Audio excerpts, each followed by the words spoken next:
Hello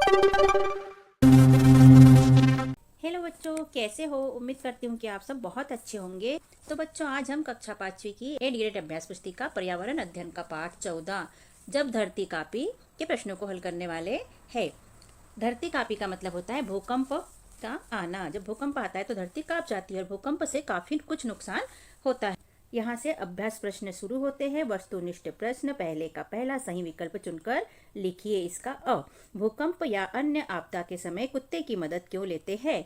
तो पहला इसका उसके सूंघने की क्षमता के कारण, दूसरा उसके देखने की शक्ति के कारण, तीसरा उसके सुनने की शक्ति के कारण और चौथा उसकी वफादारी के कारण। तो इसका उत्तर है तीसरा, उसके सुनने की शक्ति के कारण, क्योंकि भूकंप में कंपन होती है और कंपन को सुनने की आवश्यकता पड़ती है।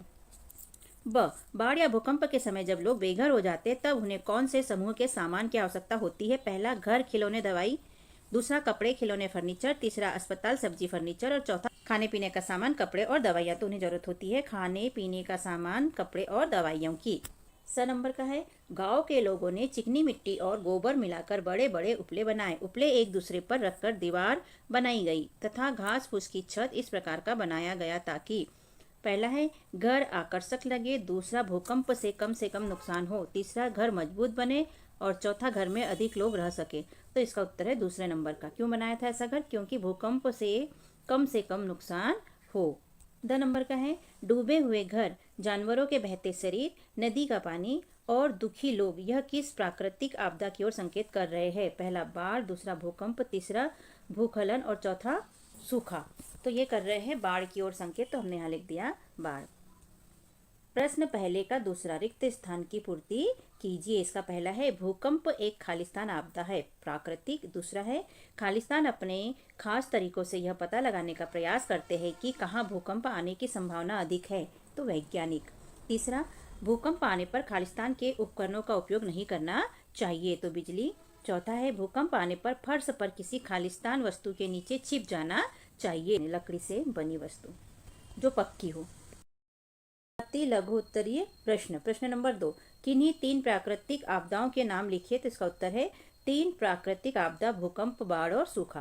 प्रश्न 3, चित्र देखकर बताओ यह बच्चा किस आपदा से बचाव की कोशिश कर रहा है? तो ये है चित्र हमारा उत्तर। इसका चित्र में बच्चा भूकंप से बचाव की कोशिश कर रहा है।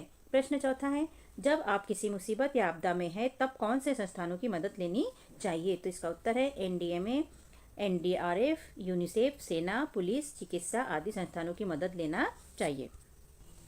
लघु उत्तरीय प्रश्न। प्रश्न नंबर 5, भूकंप आने पर प्राथमिकता के आधार पर कौन से 2 कार्य आप पहले करेंगे? तो उत्तर है, भूकंप आने पर प्राथमिकता के आधार पर हम किसी खुले मैदान में चले जाएंगे यदि मौका है तो, और दूसरा किसी मजबूत वस्तु, टेबल, पलंग के नीचे छिप जाना चाहिए।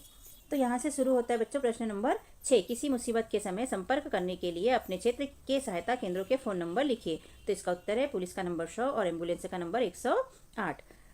तो बच्चों, प्रश्न नंबर 7 करने के पहले यदि आपको हमारा प्रश्नों को हल कराने का अंदाज और समझाने का अंदाज पसंद आता है तो हमारे चैनल को सब्सक्राइब कीजिएगा, वीडियो को लाइक कीजिए और शेयर कीजिए, जिससे कि हमें मोटिवेशन मिल सके और हम और आगे वीडियो अपलोड कर सकें। Okay, thank you. अब प्रश्न नंबर 7 है बच्चों, बाढ़ जैसी प्राकृतिक आपदा के समय लोगों को कौन कौन सी समस्याओं का सामना करना होता है? उत्तर है इसका, बाढ़ जैसी प्राकृतिक आपदा के समय घरों में पानी भर जाने से रहने और सोने की समस्या हो जाती है। लोग घर से बेघर हो जाते हैं, खाने पीने की समस्या, बिजली की समस्या का सामना करना होता है और अनेक प्रकार की समस्याओं का सामना करना होता है। प्रश्न 8 है, भूकंप आने पर हमें कौन कौन सी समस्याओं का सामना करना होता है? तो इसका उत्तर है, भूकंप आने पर सामान और इमारतें गिर जाती है, बिजली लाइन गिर जाती है, संपत्ति का नुकसान होता है, लोगों की मृत्यु हो जाती है, चोट लग जाती है, उपचार नहीं मिल पाता, भूकंप के से अन्य प्रकार की क्षति व घटनाएं होती है। दीर्घ उत्तरीय प्रश्न। प्रश्न नंबर 9, किसी भी आपदा के बाद जीवन को दोबारा संभालने के लिए क्या क्या करना पड़ेगा? तो इसका उत्तर है, आपदा के बाद वाहन चलाने से बचे, आपदाकालीन वाहनों के लिए रोड खाली रखें। दूसरा, आपदा के बाद भोजन, पानी, चिकित्सा, मनोवैज्ञानिक देखभाल करें। आपदा के बाद घर की मरम्मत, सफाई और अस्थायी आश्रय की व्यवस्था करें। प्रश्न नंबर 10, यदि आपके इलाके में भूकंप आ जाए तो आप क्या क्या करेंगे? तो इसका उत्तर है, यदि हमारे इलाके में भूकंप आ जाए तो भूकंप आने पर शांत रहेंगे और तुरंत बिजली, गैस और नल का पानी बंद करेंगे। अपने आप को बचाए, जमीन पर लेट जाए, किसी मजबूत फर्नीचर, टेबल, कुर्सी, पलंग के नीचे छिप जाए, समय हो तो किसी खुली जगह पर चले जाए। इमारत से बाहर निकलने पर ध्यानपूर्वक निकले या न निकले, लिफ्ट का प्रयोग न करें। तो बच्चों, इस प्रकार हमारे यहाँ पर होते हैं प्रश्न नंबर 10 कंप्लीट। और आपको हमारा प्रश्नों को कंप्लीट करवाना और समझाना कैसा लगा? अगर अच्छा लगा हो तो हमारे चैनल को सब्सक्राइब कीजिए कि हमें मोटिवेशन मिल सके और हम और अधिक वीडियो आपके लिए तैयार कर सके और अपलोड कर सके। वैसे मैं आपको बताना चाहूँगी कि दूसरे विषय की भी 8 गेट अभ्यास पुस्तिका के वीडियो मैंने यहाँ पर शेयर किए हैं, सो आप वो भी हमारी वीडियो देख सकते हैं। ओके, धन्यवाद। फिर मिलते हैं बच्चों, बाय बाय।